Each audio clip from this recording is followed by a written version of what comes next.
This is CBS on Paramount+. Riffs are too repetitive, the lyrics make no sense. All the songs are B-sides and the cover art's a mess. There's so much here to tear apart. Listen to it for a week, now that week has passed. It's Why I Hate This Album podcast with Tim and Garrett. Hello and welcome to another episode of Why I Hate This Album, the show where we pick a song or album, listen to it for an entire week straight, and then come back here and tell you, the person currently listening to this podcast, if we hate it and why. I am one of your hosts, Garrett Harvey. With me, as always, co-host extraordinaire, Bruce Banner to my Incredible Hulk, Timothy Richardson. Bruce, how you doing, buddy? I am extremely nervous this week, Garrett. What's got you nervous? I think this episode might get controversial. I'm worried about what you're going to say. I'm worried about how I'm going to have to clean up what you have said. Snoople brand juice drinks and tea beverages has very specifically asked me not to include any Snoople branded fun facts this week. Snoop Dogg didn't want to be involved. Both Lena Dunham and Jeff Goldblum specifically asked to be involved. They sent comments that will not be included in this show. I think we have to be very, very careful with what we say this week. Really thread that needle. I am not the least bit concerned. I don't appreciate what you're implying. Are we going to say some things that are unpleasant? You betcha. Are you going to say some things that are insulting to women? I'm not. Did this band? Absolutely. Okay. Am I going to interpret those lyrics? You betcha. And endorse them? Also, yes. No, Tim. We're not even into the episode yet. Let's get to the part where we announce the album, and then we can talk about your concerns. Tim, what album have we been listening to for an entire 2 weeks straight? We have been listening to Theory of a Deadman's third album, Scars and Souvenirs, released as a prank, I guess, on April 1st, 2008. And this was a suggestion by Cat B. Lean. It's unclear. Whatever the case, boo to you. Boo indeed. No, we are not saying boo earns. Tim, after an entire 2 weeks with Toad and their horribly titled album, Scars and Souvenirs, I'm beyond curious. In fact, I'm so curious I no longer care. Do you hate this album? I do hate this, Garrett. This is just not good. It's definitely not the worst thing that we've listened to for this show. I definitely think it's worthy of some hate, and I'm just going to say right up top, the band's name is Theory of a Deadman, the album title is Scars and Souvenirs, and somehow this is not an emo album or some sort of goth kind of thing. I don't get it. I don't understand why this is what it is. It should be like dandy emo. Yes. Or maybe emo dandy, like Theory of a Deadman, very emo. Scars and Souvenirs, very dandy. Yeah, it should be a side project for the touring guitarist of My Chemical Romance. Yes. Don't forget, we're going to be opening for My Chemical Romance all tour long. Scars and Souvenirs. Check it out, guys. Ugh. No, we'll listen to your Black Parade, but we're not doing Scars and Souvenirs. No, we're sure not. What about you, Gary, my boy? I am going to guess that you related to a lot of these lyrics this week. Did you hate this? I have a real fucking problem with how you are characterizing me. Do I hate this? Yeesh. I don't want to be that guy, but not yet. Mm-hmm. I get it. I understand exactly what you're saying, Garrett. How could you hate it when you could have basically written it? I get it. No! For those of you listening to this that haven't listened to the album yet, just you wait. These are wild accusations. Fuck you. Gino? Hold on. I need to talk to trusty producer Gino. Gino, could you turn the dial from courteous to hostile? All right, Tim, the show is officially orange status. We are at hostile. You can push it. We will turn that dial to confrontational. No problem. Be a record to happen that quickly into the show. Under 10 minutes, we're all the way to controversial. I want to get back. I want to go back, Tim. But you're making it really hard. Yeah, I don't hate it yet. But boy, I dislike quite a bit about it. And the rest of it you're pretty into. I get it. No, God. We'll get there. But before we do, Tim, I'm very curious. what is your history with this band? Had you heard any of this or this album or even of this band? I probably have heard the band name Theory of a Deadman before, but I have no history with this whatsoever. I was done with the radio by this point. I had the thing that broadcast the iPod to a radio station by this point. There is a chance maybe, I mean, this is their third album. I might have heard something from their first couple of albums on the radio in high school or early college. But if so, I couldn't tell you what that would have been, and I did not care to look. What about you? Have you heard this? No, I'm not convinced this isn't all a big prank. I know, I'm dead it's serious. weird, right? It sounds so much like things that you would write. How am I not creating this to prank you? I get it. No, it's so aggressively generic, and it seems like I should have heard something by these people at some point, but I've never even heard of this band. Repeatedly, because people know I do the show, they like to ask, oh, what garbage are you listening to this week, Garrett? And I'm like, oh, well, and then I tell them. Every time this week, Tim, I had to look up which was the band name and which was the album. No stickiness. And that's the problem with the whole album. No stickiness. Nothing. I don't know about you. I find myself equally, if not more so, humming or da-da-da-ing or whatever-ing the notes of a song or the melody of a song just as much as I do the actual lyrics of the song. There's nothing in here for me to do that. Yeah, and I mean, that makes sense to me because really, this isn't music. I mean, at least I would imagine you don't think of it as music. It's more of prose that was like very similar to what's on your blog. My blog. I have never had a blog. A vlog, I'm sorry. Get it right. All right, Tim, enough of you slandering me for now. That's my history. That's your history. That is to say, it's somewhere between none and maybe I've heard of this. Before we can talk about the album, and my God, I'm dying to, just so that we can never do it again, we need to understand a little bit about the people who made it. So take me on a journey, help you understand, by God, the listener, who is Theory of a Deadman, and how did Scars and Souvenirs come to be? Well, I hate to disappoint you, Garrett. The internet doesn't know much about these boys. Thank God. This is going to be a bit of a short history this week. I mean, well, let me rephrase. It's going to be long, just not as long as usual. Theory of a Deadman, aka Theory, aka Toad, was founded in North Delta, British Columbia, Canada. I think that's sort of part of the general Vancouverish area. Tyler Connolly is the lead guitarist and lead vocalist. He founded the band in 1999 with bassist Dean Beck. He was 22, 24, if my math is right. I don't know. Something like that. They added Dave Brenner on rhythm guitar and then tricked poor Tim Hart into being their drummer. Now, Ty C got Jody something or other, the lady that Chad Kroeger of Nickelback fame wrote This Is How You Remind Me About. That was, of course, the most played song on the US radio in the 2000s. He got that lady to pass on an early demo these guys made to fellow Canadian Chad in 2001. Chad loved it, Garrett. He had to know if they were cool guys, though, so he invited Ty C to a barbecue. Ty C passed the test, as it is widely known, and Chad got them signed to 604 Records.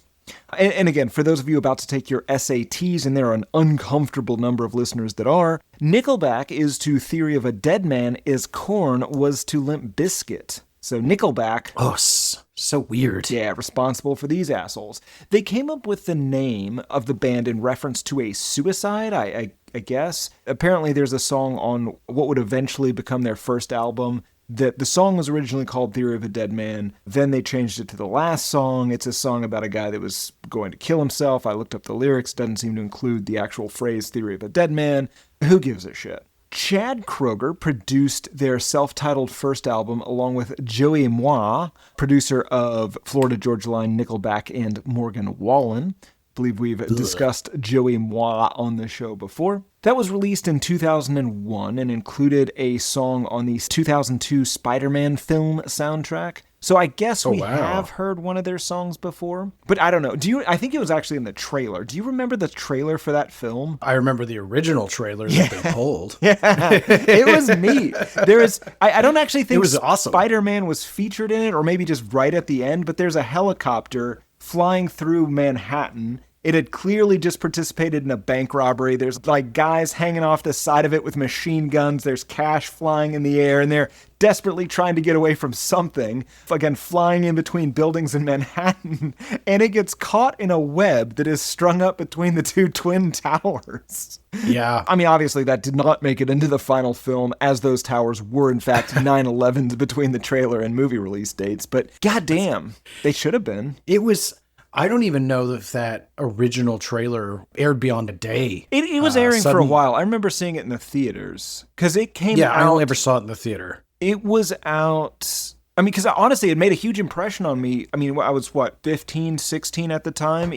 Even before the 9/11ing made it all the much more interesting. The trailer, I mean, it was a great trailer. It was a great trailer. And then, oh, God, I'll always remember that.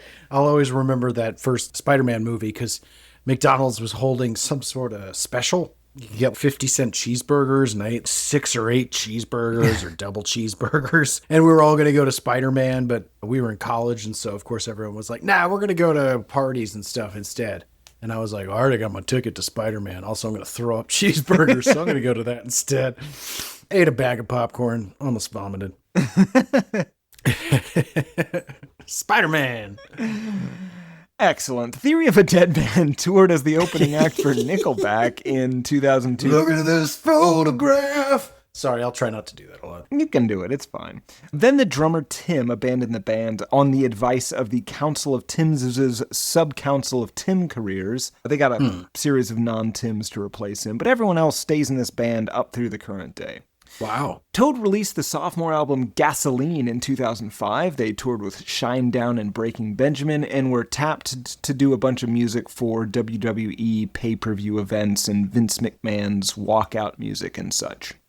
In 2006, Ty C married Christine Daniel, now known as Kersey Fox. That first name is spelled K-R-S-Y. More on her in a bit. Garrett, in 2008, they released their third album, the album of the week, Scars and Souvenirs. That album had at least one song co-written by Miss Christine Danielle. I don't know why. And I don't know if you noticed this, Garrett, they released 9 goddamn singles from this 13-song album. And you've heard the songs. There's 2 songs that I could clearly identify as what they should have released as the singles if they would have released anything, which they shouldn't have.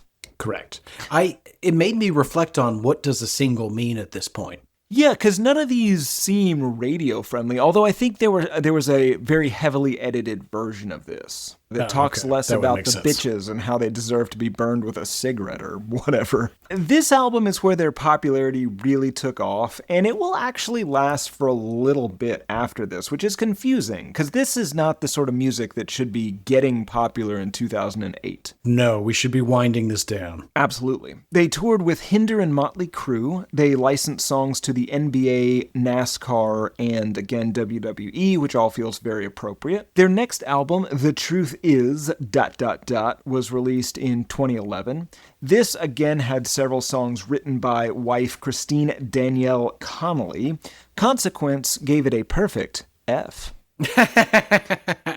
Accurate. Yes. Tyler would get divorced from Christine in 2011. She would go on to change her name to, again, Kersey Fox. She would then marry Spider One, younger brother of Robert Zombie, and lead singer of Power Man 5000. He would also direct her in a few terrible horror movies, because he does that too. I had no idea. They released the album Savages in 2014, licensed a song for WWE's Hell in a Cell. They did a 2016 cover of Hallelujah as a tribute to fellow Canadian Leonard Cohen. Didn't have the balls to do that when he was alive, though, and rightly so. God, I really thought you were going to say it was some sort of WWE Hell in the Sack event where 2 men enter the sack. Get in here, brother. Only one of us leaves the sack. Nobody can see it, but they can hear it, and it sounds terrifying. Oh, there's so many snakes already in that sack. Join us this year when we introduce the Sack Cam. Have you always wondered what's going on inside this sack? We bring you in for one-on-one exclusive access with the WWE Sack Cam. Your thing sucks. I'm into it. They released covers of Sting's Shape of My Heart and Major Lazers's Cold Water before releasing their sixth studio album, Wake Up Call, in 2017. That would, of course, include the song RX Medicate about opioid addiction, because this is who we need to hear from on that. They changed their name, kinda, now going simply by Theory. This was rationalized as, it's just like when people call the Red Hot Chili Peppers the Chili Peppers and don't reference that suicide that we referenced in their name anymore. So it's probably actually more like the Cowardly Dixie Chicks. Yes. They released Say Nothing in 2020. That album has some additional instrumentation that was inspired by a tour of Abbey Road Studios and specifically Sgt. Pepper's Lonely Hearts Club Band, which is crazy. Yes. Even crazier, based on the lyrics in this album, that song had songs about domestic violence. According to Ty C, I think with the hashtag #MeToo movement, there's been a lot of empowerment of women, which has been fantastic. We wanted to have a video that not only reflected the lyrics of this track, but also left the viewer feeling like there's something they can do about it if they've been affected by something like this. That's a big issue. A lot of women don't come forward. I think it's important for people to feel like there's other people out there that can help. After which, he said, "Fucking bitch." I was going to say, I don't disagree with any of that general sentiment. I just am suspicious of the man saying it. Their early 2020s tour were obviously canceled due to COVID. Then they released an album called Dinosaur in 2023, and it looks like they're back to their full name, Theory of a Deadman, now, and that's pretty much it. Peace and chaos be upon you. Chaos, peace, and scars and souvenirs to you as well. Gross. Don't reference this. Yeah. Oh, it's locked in now. Great history, Tim. That is to say, it's over, and that makes me happy. So we are able to move on to what I call general thoughts. You don't get credit for that. Start? I'm pretty sure I invented it. What would you like to say about this album? Because there's a lot. Well, Garrett, musically, let's start off with the general vibe here, right? You've got the alt-rock, the post-grunge, the so-called butt-rock bullshit, your Creeds, your Puddle of Muds, your Hinders, your Nickelback, the rest of that era. Shine Down. Yeah. Yes, this is a group of bands that were influenced by mid-period Pearl Jam, like 1999's Pearl Jam, and was just like, let's just shit out as much generic music as we possibly can, and for some reason people were enjoying it. This is the soul patch of music, which is fitting because, well, this asshole sported a soul patch into the 2010s at the very least. 20-teens at the very least, but yeah, to each his own. It's a weird pocket of time. What year did you say this came out? 2008. Yeah, so this should be winding down, but instead it's, geez, okay, try this one on. They are the Bush to the grunge scene, to the, I don't even know, to the, as Bush is to grunge as Theory of a Deadman is to post-grunge. Yeah, I think that's accurate. Like, it's just like 15 degrees off from what was happening previously, and you're just like, too late, guy. Too late, and also you're moving musically in the wrong direction. Like, yeah, you're doing it wrong. Yes, you are evolving from what happened before, but you're evolving. The rest of the music industry is moving in a positive direction. Yeah, you're reverting to the mean. Yes, exactly. The weird thing, though, is there's also some definite country influences mixed in here. I wasn't sure how to even start this conversation. It's bizarre. Beyond bizarre. I invented a new word where you combine them. It's beyond bizarre. Bizarre. Bizond. I will go, I like bizarre. I will go one step further and say that there are possibly songs on this album that would be better served as country songs. Absolutely. It feels like what Stained did. Do you remember Stained? When the guy started doing acoustic tours and singing about how he wants to, I don't know, invade Washington, D.C. to reinstate slavery or something. I don't really know what his politics are. Something about a master race. It was unclear. Yeah. It's unpleasant. But the point is, in the way he was just like, well, you know what? I mean, this fucking post-grunge bullshit is basically the same thing as modern generic country. Those two things are meeting in the middle. They're touching the whole, not even just tips, the whole under Garrett. That's not what that expression means. What? Maybe I've been misunderstanding this whole time. The point is that he's doing it too. That's what they're doing. They're flirting with just being a country band, right? They're the terrible fans that used to like this post-grunge are now shifting to liking country, and this band is trying to walk that line. Maybe they are the land bridge between that late aughts era of music and the early teens to mid-teens stomp clap hey. They're not, though, because they're never going to get to that. The problem is... Well, that's why they're the bridge, Tim. They're the land bridge between the two in this Pangea of music. But they help us get...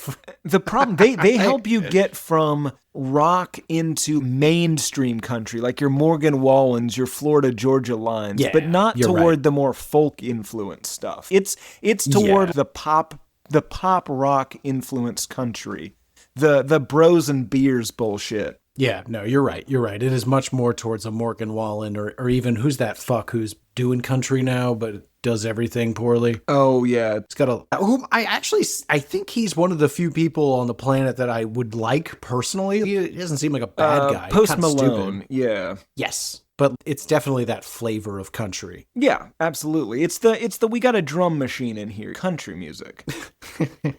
And not in the fun way that Ike Reilly will do it sometimes, because he knows what he's doing, and he's doing a very specific thing that is not what those other assholes are doing. Anyway, the other thing I wanted to bring up, Garrett, I know we listened to the 13-track version of this. There's a whole bunch of bonus tracks on iTunes and Zune and such.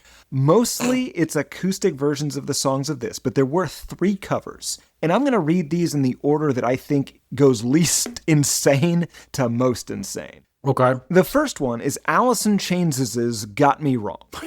And okay, I get why they would think that's a good idea. Right, it's a bad idea, but you can get to why that might be a good idea. The second, Lynyrd Skynyrd's What's Your Name? 1977 Lynyrd Skynyrd is what they were like, yeah, that's a thing we should do.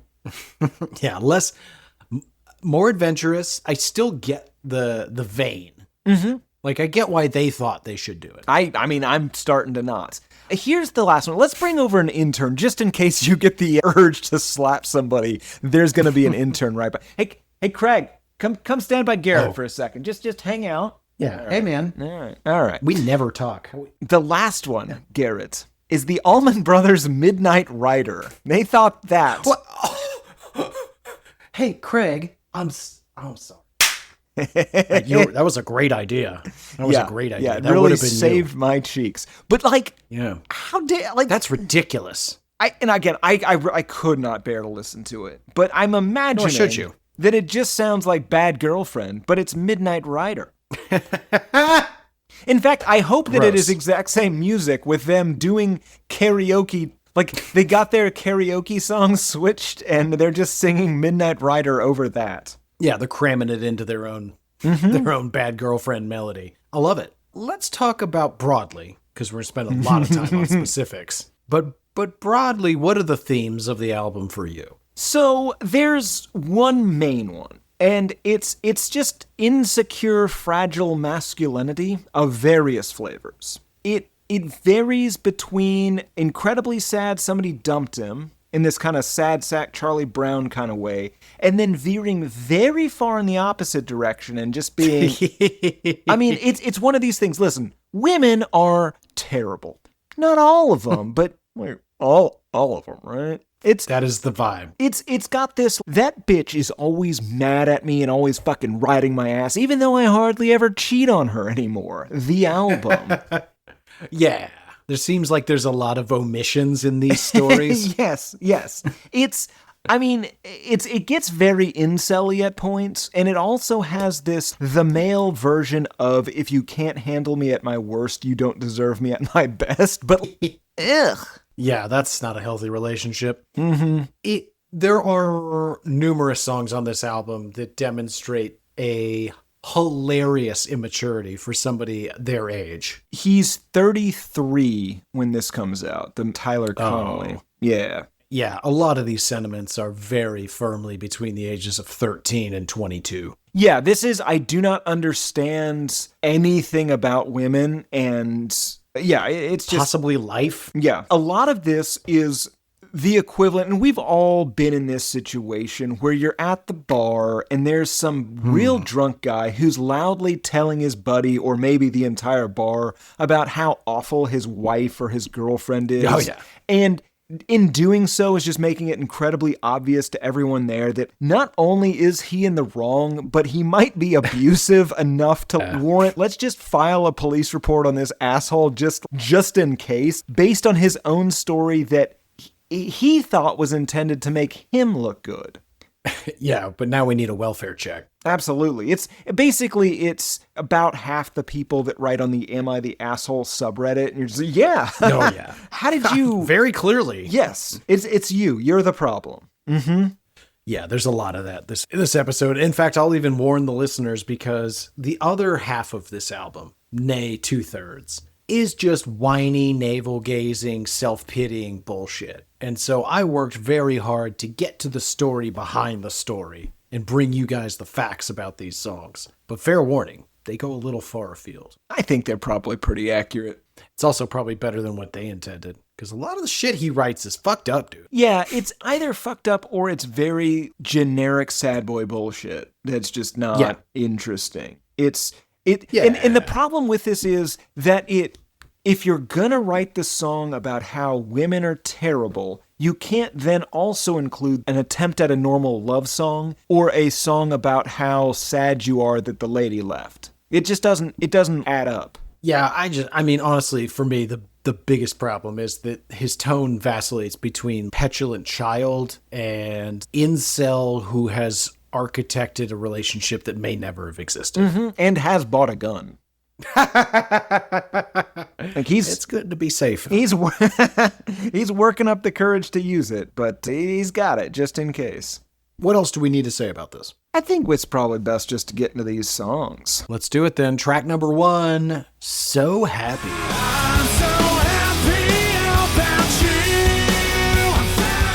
We start off here. This is one of those very classic songs that we talk about so frequently on this show about a guy who is blameless, but his girlfriend is terrible. And this song in and of itself is probably not misogynistic. You can hate an individual lady without hating all women. Right. I would hope. I feel like, Garrett, you're already starting to agree with the sentiments in this album, just as I predicted. But this is the first in the line of maybe every song in this album that is about a lady that Ty Khan hates. And the evidence really starts to add up here. Well, I couldn't figure out exactly why he hated her, and so I had to hypothesize. Okay. But let's read a little of the song, set the stage, then we'll get into the who's and the whys. Song begins. Put the bottle down. Finally got something to say. Take another look around and find someone else to play. Needless to say that you've got problems. There's no fucking way that I'm gonna solve them. It's never the same every time you slip. Then you fall down, down, down. What do you got, Timmy? Well, my first question was, is she drinking or is he? I actually had the same question. It was unclear if he was saying, hey, stop fucking drinking for a second and listen to me, or I'm putting this bottle down. I finally have something to say. I don't know. The second. Could be. I don't know. Or he's letting her know that she slips off the wagon and stop drinking for a second so I can tell you how disappointed I am.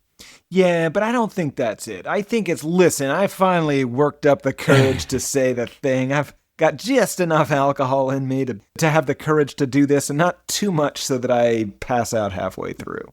I like it. Now, I had a very hard time determining exactly why he was upset with her. So my theory, based on the terminology and word usage, is that this is a woman who is a professional grifter. Okay. She's addicted to the slip and fall, Tim. Goes to the local Walmart. Whoopsie doodle, someone spilled some OJ here on aisle 7. Takes a slip and fall, gets a settlement. But here's the problem.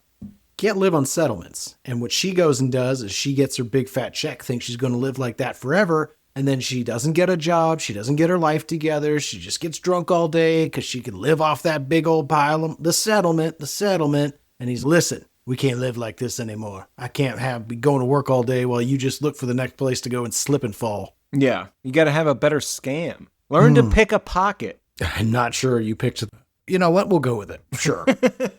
Song continues. I'm so happy about you. I'm fed up. So get up and get out. I'm so happy now we're through. I'm fed up. So get up and get out. I was so afraid. Now you're gone away. Sent you packing. Look who's laughing now. Now let me pause right there. Couple of things. Chorus implies he's kicked her out for good. I'm not sure why he waited this long, but whatever. What I don't understand is why was he afraid to kick her out? Or be alone? Maybe it was be alone? Yeah, so this is the thing. There's this female empowerment trope. It's in rock, but more so country music. You've got the redneck woman ready to run, gunpowder and lead. Hell, last episode's Take It Off. It's this, I'm fine, I've had it up to here with this guy, and I'm out and I feel great, right? I'm a survivor. And this is an inverse version of that. It feels like almost a response to that, right? It's like a male empowerment anthem, boy power, as you always say at the end of those meetings you go to.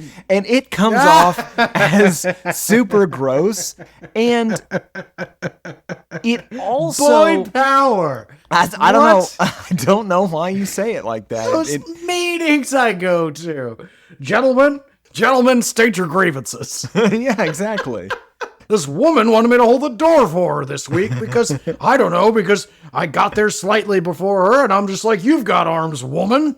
I don't have all day. Well, you're Good making share. it Boy sound power. silly and less sinister than it is, but okay. But here's the point. Just people in the fucking basement of a church somewhere. Hi, I'm Carl. I'm here for men's rights. Yeah, it's like an AA meeting, but instead of talking about alcohol, it's talking about how much you hate ladies. I get it. Yeah, about having confrontational interactions with women. Yes. I was at a tanning salon on Thursday, and the woman assumed I was getting a gift card for my spouse. What, I don't like to look naturally bronzed? Good share, Carl. Good share. They'll sound like the same, too. Good job. Yes. Oh, it's weird. We all kind of sound vaguely J. Jonah Jameson. Accurate, though. But yeah, so this, I mean, it comes off as triumphant, right?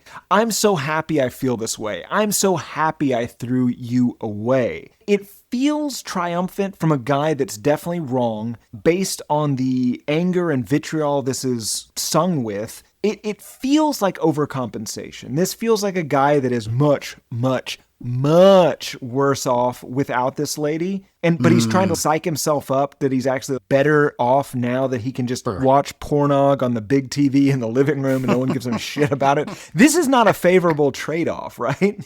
Right. No, I like this.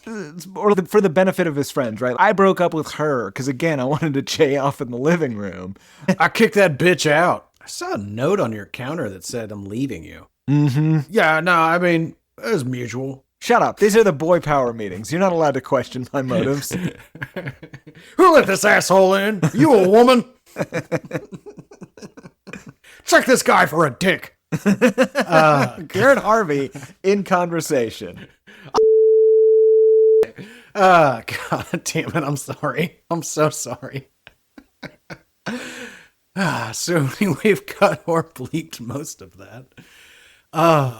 Put your problems down and pick up what's left of the pain. Take a good look at yourself and see who's really to blame. Is it my drinking or is it your drinking? It's definitely your drinking. Yeah. Now, let's give him the benefit of the doubt, Tim, just for a moment. We're fair guys. He does appear to be saying, hey, put your problems down and stop immersing yourself in day-to-day minutia and actually face whatever's really wrong with you. Mm-hmm. And stop blaming other people for your problems. But unfortunately, I don't trust the narrator, and it feels much more like this is probably sage advice for him, giving it to her. Yeah. And then the song largely repeats. Anything else you got for track number 1? No. That brings us to track number 2, By the Way. The years, all those scars and souvenirs. This feels like he's telling the truth about the previous song. She definitely was the one that got sick of his bullshit. She definitely left him, and he is not doing okay. I got a hot take here. All right. I don't want to even reveal it yet. Let's get into it. So the last song had what I'm going to call, some of these songs are very drum forward. And when they do that, I'm much more inclined to enjoy is a strong word, not hate them completely. Has a little bit more of a Queens of the Stone Age Foo Fighters feel. This is not that. And before we even say another word about track number 2, it must be said, hello, Chris Daughtry, who invited this dick. You know you're in for a worse song if it's featuring Chris Daughtry. But anyway, he literally is a poor man's live. Live's a poor man's life. I'm a poor man's life. The way you're bathed in light. Any of us can do that. Anyway, he's on this song, and that's never good. Let me read the first bit, and then I will reveal what I think this song is actually about. He says, a note by the door simply explains it's all that remains. It's no wonder why I have not slept in days. The dust on the floor, piled up from the years, all those scars and souvenirs. Now that you're gone, it's easy to see, but so hard to believe. Tim, I think that this song is inadvertently from the perspective of the abuser. Yes, I think that makes sense. Like, I think that through his own lyrics, one might interpret, she left you for very good reason. Mm-hmm. Seems like maybe our main character came back from, I don't know, let's say jail or court-mandated rehab, and she has finally left a note on the front door. It's clear she left pretty much the moment he did. There's dust all over the floor. He can remember all those times where he gave her scars, or as he liked to call them, souvenirs. His cute That's terrifying. Yeah, pet name for when he would leave a permanent mark. Yeah, it's got a very Stephen King-y take your medicine kind of feel to it. Ugh. Yeah, they're not scars, they're love souvenirs. Otherwise, you might forget how much I love you. I don't like this. Nobody does. It's the portrait of an abuser, Tim. I didn't write the song. I'm merely Agreeing telling with you what it. it's about. No, goddamn you. Interpretation is by no means acceptance. That's written on the wall outside of the boys' club. Where I still love. They would have some sort of Lord's Prayer they'd do at the end. God, grant me the serenity to accept women and accept that I cannot change women. And I assume when you meet each other on the street and recognize each other, you just do a curt nod and say, boy power. Boy power. I thought it might be like a high five, but down low, pelvis to pelvis. Boy power. I like it. To be clear, I am not a part of this organization. It sounds pretty sinister. Boy That's power. the correct word. Boy power. I knew it. I knew you'd fall for that. I was at a long line today at the self-checkout, and I didn't want to make any assumptions, but after 4 or 5 minutes, I give a little glance a couple people ahead, and do you know who was using the machine? A woman. Boy power. Boy power. Oh, boy power is so emasculating and weird. Well, absolutely. You have to know who you're dealing with, Garrett. Also, how do you reconcile a deep hatred for women and the sexual desire to be with them? Oh, I think that's very common with these people. Golly. It's how to know it's you're not a creep. their objects, you see.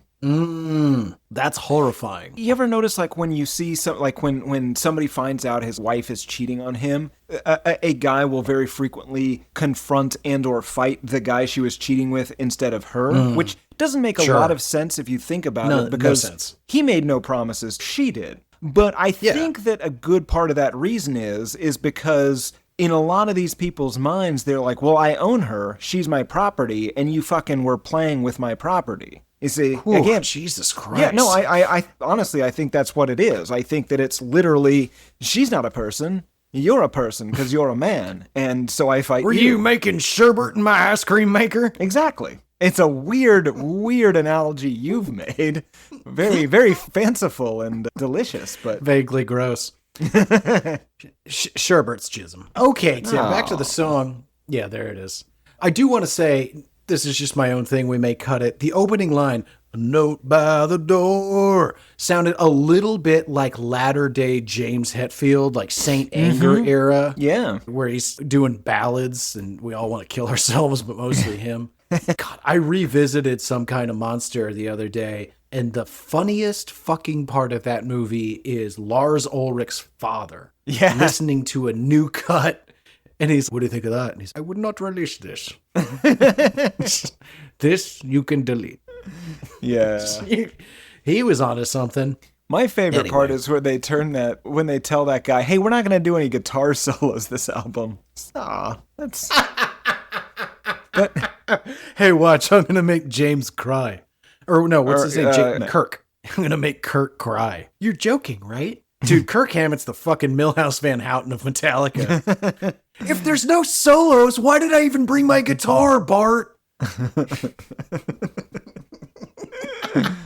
Yes. Anyway, back to this stupid song. It's not like before. You left nothing here. It's all disappeared. It's hurt me to see that we've been a lie. Would it have hurt you to try? So, of course, this is some awesome tornado of gaslighting and victim blaming, which is pretty hilarious. Yeah. But what I do is the differentiation that this is not like before. Oftentimes, you'll see in an abusive or tumultuous relationship, it takes a few dry runs before we actually get to the real separation. So he recognizes whatever he did to get him sent away for a bit has really made a difference, and she ain't coming back. Yeah, but I absolutely love the, would it have hurt you to try? Listen, I've been in jail for 3 years for punching you in the face repeatedly.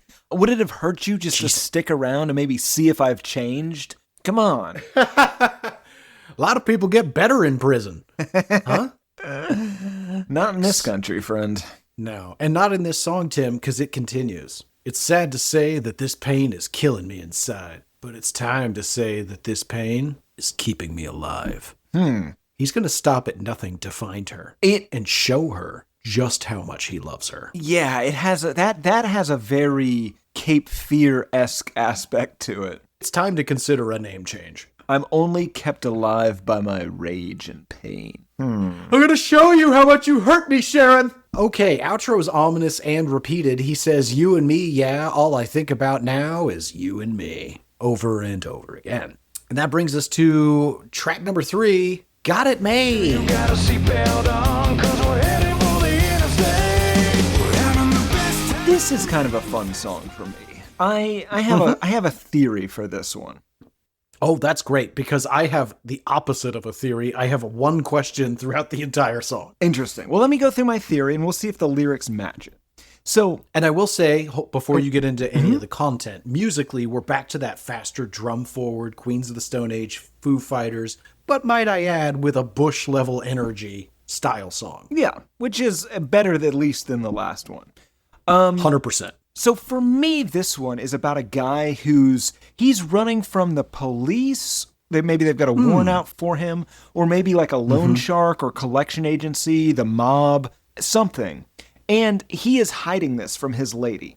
So the way he's chosen to do that is to pretend to be like this free-spirited, spontaneous guy, a real dharma, as you would say, so that she doesn't catch on to the fact that this road trip he's got them on is them fleeing the consequences of his gambling addiction. We're stopping to do these little adventurous, fun stops on the route so she doesn't figure out that we're like in danger and running for our lives. Oh, I like that quite a bit. There's no time for a suitcase, just a quick change of clothes. You ask where we're going now, honey? Well, I tell you, but nobody knows. So sneak out the back door, 'cause you know they'll try to make you stay. Make sure you got a seatbelt on, 'cause we're headed for the interstate, right? Listen, it's fun, we're having a good time, but seriously, we do not have time for makeup, okay? Yeah. We do not have do time. not tell anyone where we're going. Absolutely. Now, okay, let me give you an alternate reading. I think you're 100% right. I had the opposite reaction of, I'm already out. There's no time for a suitcase.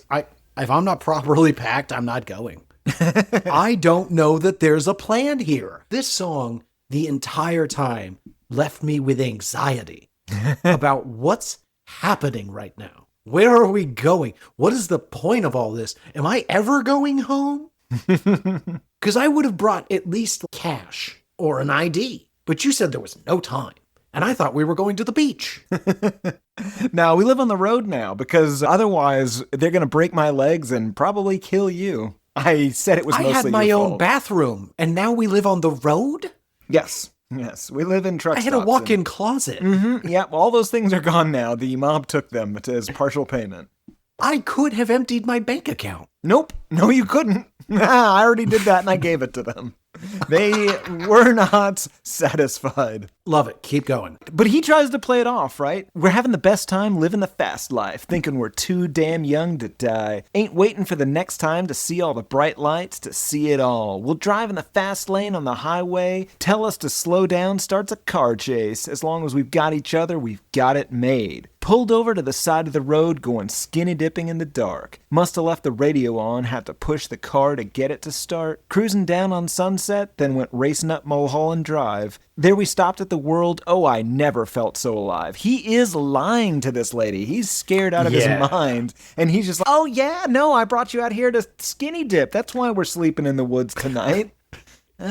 All my notes say is, Tim, what is the plan? She doesn't have a suitcase. No, absolutely not. She has to skinny dip. She has no change of clothes. Right. I think this song could have been better if they had been a little bit more specific, right? Maybe she's kind of a dork, so this whole song's about how they're like stopping to see the world's largest ball of yarn or the world's largest Pez collection or a shitty wax museum or something like that. Just really weird details about, I don't know, man. I have no idea where we are. That looks like something I can pretend that I thought of and pretend it's fun. Yeah. Now, okay, I'm genuinely curious. I'm sure I know the answer, but I'll ask it anyway. Have you ever in your life skinny dipped? No, I have not. Nor have I. I'm scared of nature around my genitals. I am too. Or conversely, I don't know about you, cold pool. Not the best presentation stage for my junk. Oh, sure. I'm giving everything the benefit of the doubt that it's some sort of warm water, like in that excellent film with Tommy Lee Jones about the volcano. You're thinking of the other one. Dante's Peak. Yeah, with the Irishman Pierce Brosnan. Either way. Yeah, but you're talking about the grandma that gets into the acid lake and pushes her grandchildren across and then dies? Maybe, but I feel like there's a skinny dipping scene that's not a grandma earlier. I think so. I think they get boiled in some hot spring or something. That's yeah. Not the boiling right. part, okay, but like that is volcano. Yeah, warm water. Well done, Tim. I can't believe you remembered that. The two things I remember is, remember the subway driver who jumps into the lava? Mm-hmm. Oh, yeah. These movies cool. made a huge impact on me. I was terrified of lava as a child. Thought that was going to be a huge issue for me. Well, less so on your day-to-day, but if you do encounter it, at least you know. It's no fucking joke. Oh, sure. Honestly, they probably did a huge disservice showing how close you can actually not get to lava. You got to stay further back. Now, I have not skinny dipped. You have not skinny dipped. However... No, we're not doing this. Are we doing this? We are absolutely not doing this. Gino, mark the time.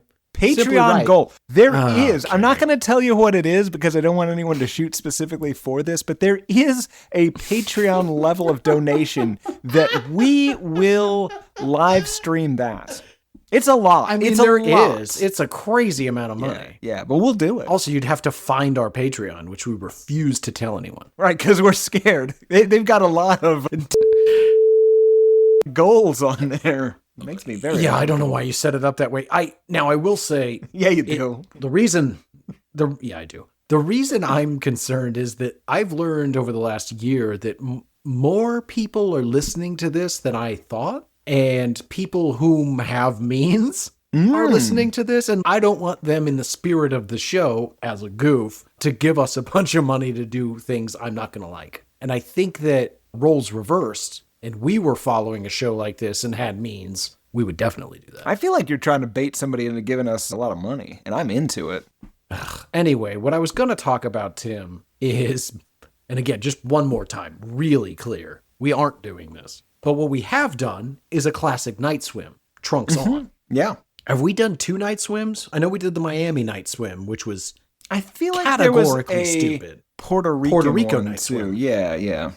Yeah, I don't know what the shark content of the Puerto Rico one was. The Miami one was literally inviting death. I wasn't worried. That is shocking. There was it was pitch black. There was an undertow. We were up to our chest and surrounded by sharks. Oh. Yeah. I wish you would have told me that. Bleeding. Well, I'm always bleeding. Yeah, we are. One of us. So many injuries. Yeah. So many tiny knives. Okay, where were we? Now we're running on empty. We've got no place to go. We've been sleeping in the backseat, just waiting for the sun to show. Low on cash, the tape deck's broke. Thinking of heading home, but I can tell by the smile on your face that we've still got miles to go. Yeah. Which I interpreted as like a more apologetic smile. Oh, no, there is no home. I burned your house down. Your family's dead. Yeah. I mean, whatever the case is, they cannot go back or they will die. Yeah, but there's a lot of lying to themselves about how great of a time they're having. Yes. And that brings us to track number 4, Not Meant to Be. It's like one step forward and 2 steps back. No matter what I do. Now we're veering heavily towards Nickelback territory. Yeah, we are. And this is my first This Could Have Been a Country song. Me too. I said this has a bit of a country feel to it. It also musically kind of reminded me of parts of the Gimme the Beat Boys and Free My Soul, I Want to Get Lost in Your Rock and Roll and Drift Away. And this is basically the same as the second song. He's sad that his lady has no interest in him. It's destroying him. Women are terrible, but this one is... If this one would come back, maybe he would change his mind and not punch women anymore or whatever it is that he's doing. Allegedly. Yeah, this is definitely... Babe, I just can't change for you. And he's got a deep southern accent because this is a fucking country song. Babe, I just can't change for you no matter what you want. But my big question is, what does she want him to do? Let's read a little bit so everyone's got some context. And then I want to get into it. What is she trying to get from him? He says, it's never enough to say I'm sorry. It's never enough to say I care. But I'm caught between what you wanted from me and knowing that if I give it to you, I might just disappear. Nobody wins when everyone's losing. So let me tell you a story that I read on the internet fairly recently. There was this guy who cheated on this lady, and he was like, please, babe, I made a huge mistake. I just want you back. And she said, I've got an idea. I want you to get my face gigantically tattooed 10 times on your body. And if you do that, I will come back to you and we'll be together forever. And so he did. And she was like, I was fucking with you, man. I'm not doing that. And then she didn't. And it's amazing. Good for her. Yeah. God, that's awesome. Wait, how does that relate to this? Well, I don't know. It's never enough to say I'm sorry. There has to be something I can do to get back in your good graces. Well, I think he knows what it is. And he's telling her that if I did that would cause me to no longer be myself. Right. Have your face tattooed 10 times all over me. Have your face tattooed on my face. Oh, man. But I don't want the eyes where your eyes are. I want to see my eyes. Or worse, put the eyes on your lids. Oh, God. Well, because if you'd put the face such that you can see the eyes not on the eyelids, then it's actually way worse. Because you're going to look like you're basically like... Yeah, some sort of four-eyed monster. I get it. Sure. But it will be harder for people to understand what they're looking at just by having a face tattooed on your face that's 2 inches above where all your features are. How about 1 inch? Everything is 1 inch to the left. Oh, that's much worse. Just people get kind of a little nauseous and car sick around you. Yeah. God, it's like you're constantly just turning very hard to the left. All right, song continues. He says, it's 1 step forward and 2 steps back. No matter what I do, you're always mad. And I can't change your mind. I know it's like trying to turn around on a one-way street. I can't give you what you want and it's killing me. And I'm starting to see maybe we're not meant to be. Tim, I listened to this song. Honestly, I listened to this album a crazy number of times because you were in Maryland. I had 2 weeks to listen to this album. So I kept putting it on and it's musically less offensive than a lot of shit we listen to. So I had no problem. But I kept hearing it's 1 step forward and 2 steps back. No matter what I do, you're always mad. I was like, what is that? And then finally, last night, before the record, I heard, now that she's back in the atmosphere with drops of Jupiter in her hair. Hey, yeah. It's fucking Train. Right in the middle of this garbage. Yeah, but that also feels a little bit like Gimme the Beat Boys and Free My Soul. I want to get lost in your 100%. Rock and roll and drift away. Yeah. 100%. Yeah.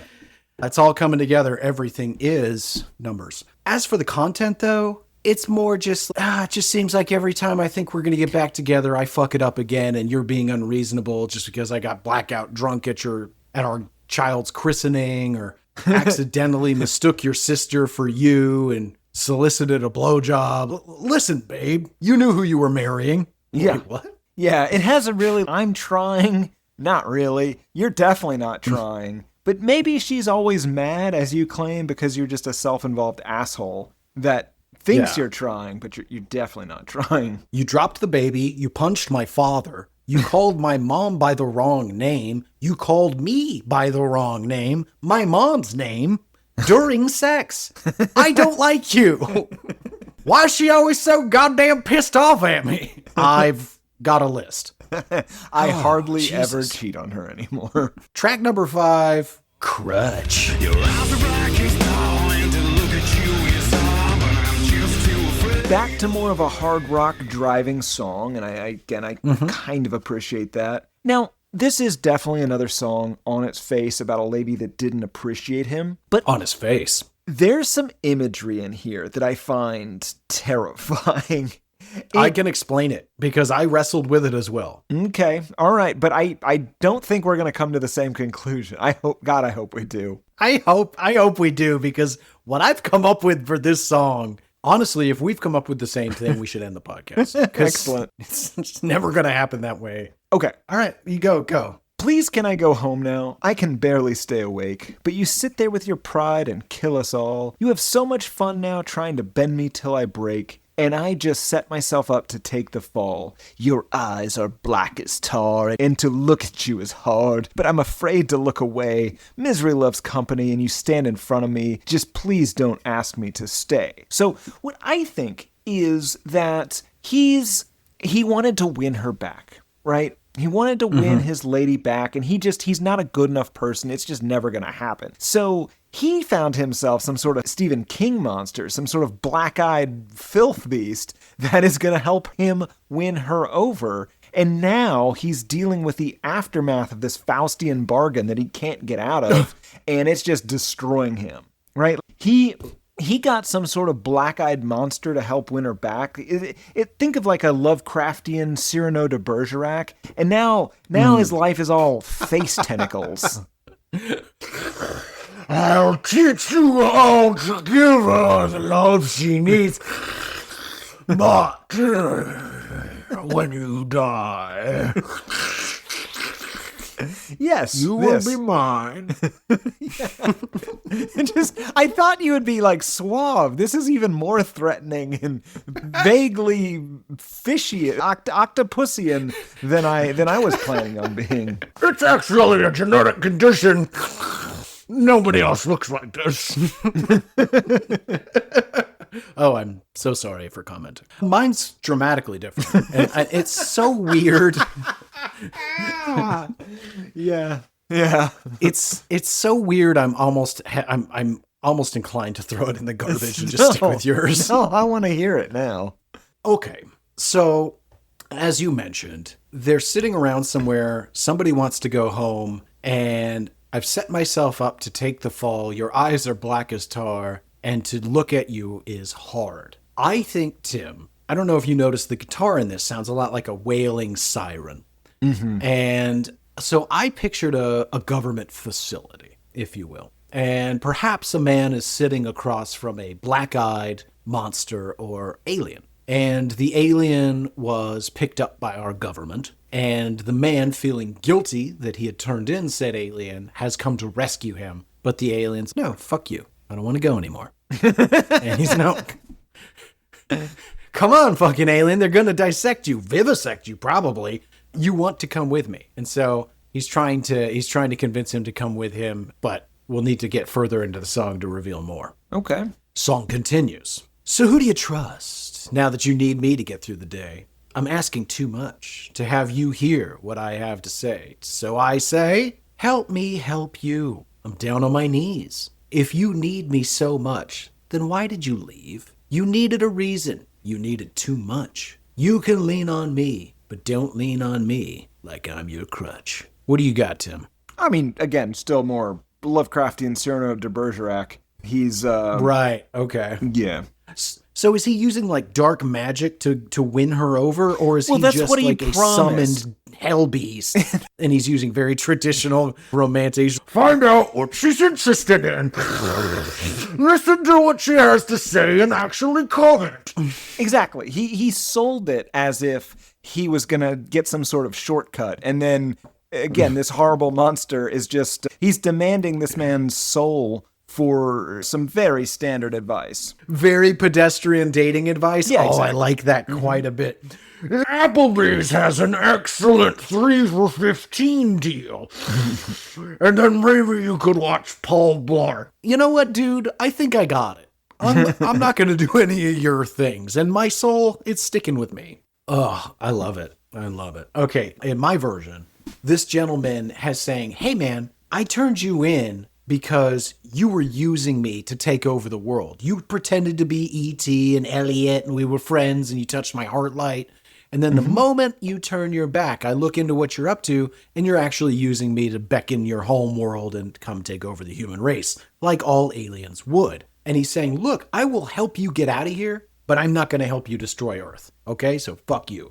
You can lean on me, but I'm not going to be your crutch. Okay. Yeah. I Song mean, I think that continues. works. You never started loving me, so you could never quit. I could rule this fucking world, and you'd still think I'm shit. You've turned your back on me, have no family. In the end, the devil gets what he deserves. He deserves being captured for betraying him and using him as a pawn to take over the entire world after they shared things like pizza rolls and reruns of X-Men the Animated Series together, and it was all lies to blow up the Earth. Mm-hmm. Yeah, But I what a would feel time. betrayed. What a time. What a time. God, could you imagine sitting down watching 6 episodes of X-Men the Animated Series and pounding a triple cheeseburger? I might die. Yeah, with an alien? Not just with anybody. Oh. I mean, you were so in it. Okay, track number 6, All or Nothing. Back to the Nickelbacking, we're double tracking, and it sucks. It really does. This starts off as kind of a piano ballad before the butt rock kicks in. And this is just a song filled with delusion. This is what he thinks his relationship with this lady should have worked out with, and it just doesn't fit with the rest of this stuff, and I just do not care. Well, what's funny is that this might be the second song on the album that does focus around, listen, I've done something. I can't tell you what it is. We need to get married so that you can't tell anyone anything you know, and then we gotta go. Oh, I like that. Yeah, they cannot make you testify against me. And you're going to want to. Nope. See, that's the thing. You cannot compel a spouse to testify against you. But if she wants to, she's free to. Yeah, you can't prevent them. Oh, man, wouldn't that Let's be get into it, interesting? Tim. That would be a weird law. I think they call that Sharia law. I Anyway, would like to take back my support for this law then. actually, you know what? Let's not put it all on the. Oh, and Garrett's back in. Islam. Surprise, surprise. Okay. Boy power. Boy power. There you go. When I first saw you standing there, was a little hard not to stare. So nervous when I drove you home. I know being apart is a little hard to bear. Sent some flowers to your work in hopes that I'd have you in my arms again. All right, so a bit of a meet cute. Could be someone who's a little overzealous after a casual hookup. We'll see. Mm-hmm. Or just a single date that Or included just no a single hookup. date. Yeah, that's true. Could have hooked nothing up. Light peck on the cheek. Firm handshake. Oh, I A date love can end that. with a handshake. Yeah. Oh, I think I would rather have a date end with a firm handshake than a soft hug. Yeah, absolutely. A handshake tells you so much about a person. Could I do I don't know if business we're with coming this from person? Okay, well, if you're on a date with them, I fucking doubt you ever, at least on the first date, will be wondering, I wonder if they're a good business partner. I mean, if you're thinking long term, You're dating you wrong. should. Okay. No, but what I'm saying is the hug is like the participation trophy of the date world. It's, oh, I feel like you're going to kiss me, so I'm going to do a proactive hug to get that out of the way. It's intimate, but our waists are apart. But they don't have to be. Right, they don't have to be, but they are purposely. I would rather just a handshake, and then I'm like, oh, you know what? Not into me. What about I a get fist it. No bump? worries. Oof. That's, We can probably leave it there. yeah, that's tough. Could you imagine ending a date and getting a fist bump? Yes. Well, buddy. Yes, I can. Thanks a bunch. I was expecting you to be more accepting of the practice. Now I feel bad. Wait, that was not a date. Come on, man. That's why you're always pulling your hips back when we hug? That's not the only reason. Dude, we're going to have to go over the rules again. The big book of rules. Boy power. Boy power. We kissed that night before I lapsed. I'm Still now. sorry. You're reading lyrics again. We kissed that night before I lapsed. Still now was something I could never forget. You've got all that I need. What an odd choice of words. Lapsed? Mm-hmm. Do you think it's cheating, or do you think it's some sort of weird addiction? I suspect it's addiction, and I'm basing that mostly on the topic of the next song. I feel like But there's what a if it's little bit something of that. weird? Like he's addicted to eating crushed light bulbs, or like the powder inside of incandescent light bulbs. Oh, yeah. Or That'll kill you. he's got like a house full of those real dolls. God, Dave that's the Cat. best. Dude, there's a different guy who's got a bunch, and he introduces his girlfriend to them, and she's shockingly cool about it. Yeah. And then the part that bothered me is that she asks, "How long have you had these?" And he goes, "Oh, I don't know." Yes, you do. You know the ages and birthdays of every one of those dolls. You fucking liar. This is not the point at which to save face. You're on national television at a dining table on Thanksgiving with at least 2 real dolls and your living girlfriend. Just be honest. God, I gotta find that clip. Okay, back to the song. Looking at all or nothing, babe. It's you and I. With you, I know that I am good for something. So let's go. Give it a try. We got our backs against the ocean. It's just us against the world. Looking at all or nothing, babe. It's you and I. And this is why I thought he was perhaps running away from something. They need to leave Reno immediately, and perhaps that ocean at their back is the sheriff's department. Yeah, I get it. Yeah, that makes sense. Let's take a chance, go far away today, and never look back again. Since I said I loved you in Las Vegas, it's never been the same since then. Meaning, of course, that she cannot testify against him, or be compelled to at least.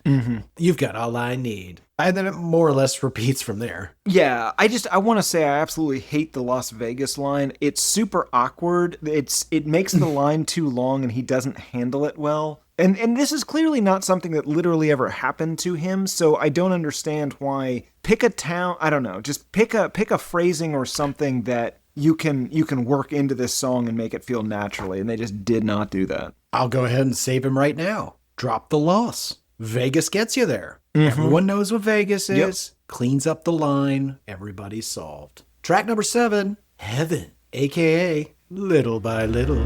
Now you're far away, and I'm alone. This starts off as a guitar ballad and turns into what musically sounds like a contemporary Christian song. It seems to be encouraging somebody not to relapse, maybe a guy who thinks that he and his love is just as good as that sweet hit of H, and he's offering to take the place of the drug, and that is not going to work. No. You can't replace heroin with love. You can eventually put love where heroin was. But that's after years of methadone, counseling. And it's still never going to be the same. Oh, God, no. It's no substitution for heroin. But anyway, let's get into the song. Now, don't you be afraid. We can always talk it out.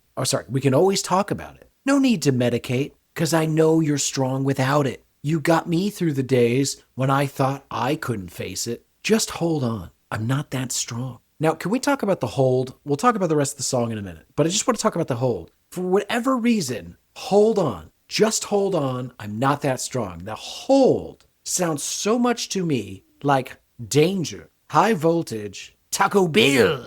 Hold. Hold though. Yeah. Just hold. And every time, and it happens 3-4 times just in the song, I laughed hysterically because I'm just like, wait, Taco Bell. All right, back to the song. So now don't you be afraid. We can always talk about it. No need to medicate. So your idea that, don't relapse, great theory. I want to kick it up a notch and say perhaps this boyfriend, this person that is there for her during her recovery, possibly her withdrawals, made up person.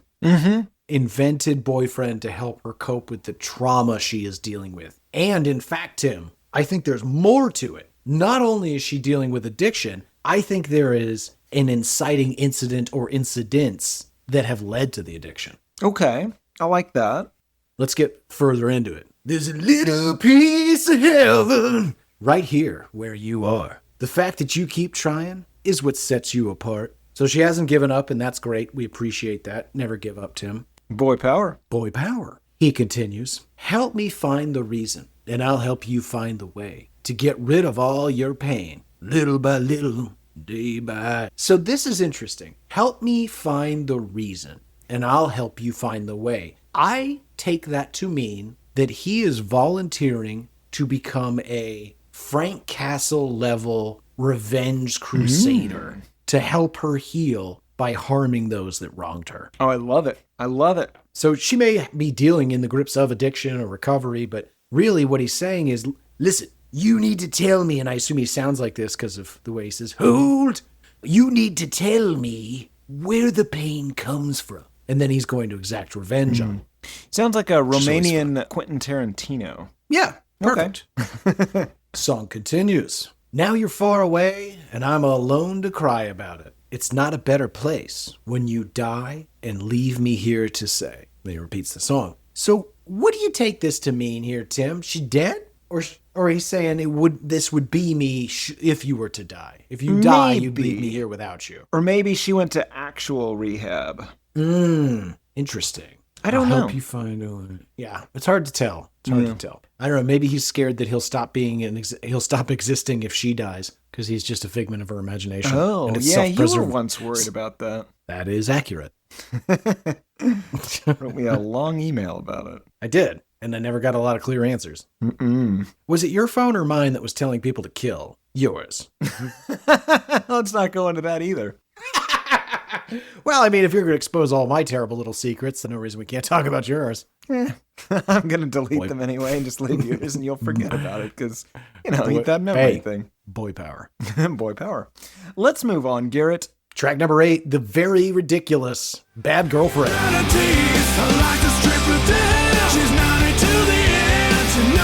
Garrett, this is why we're all here. The crazy nonsense.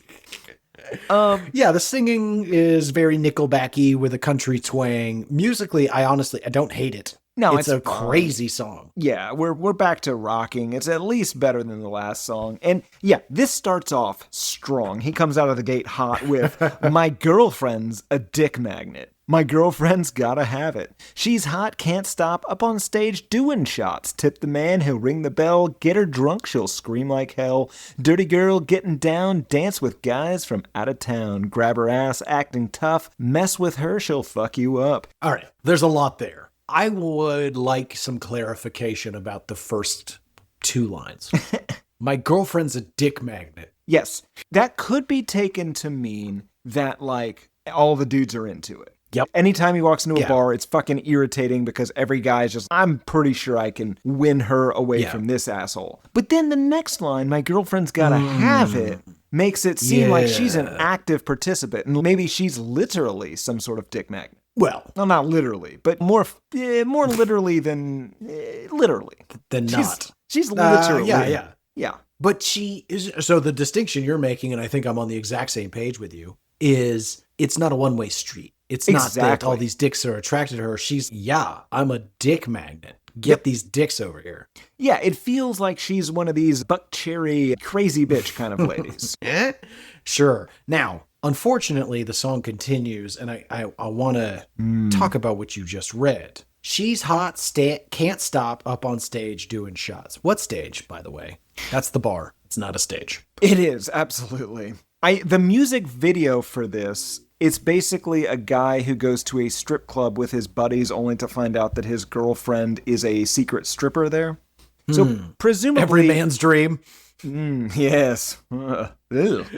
Oh, man, Tim, that's your girlfriend. Oh, cool. What?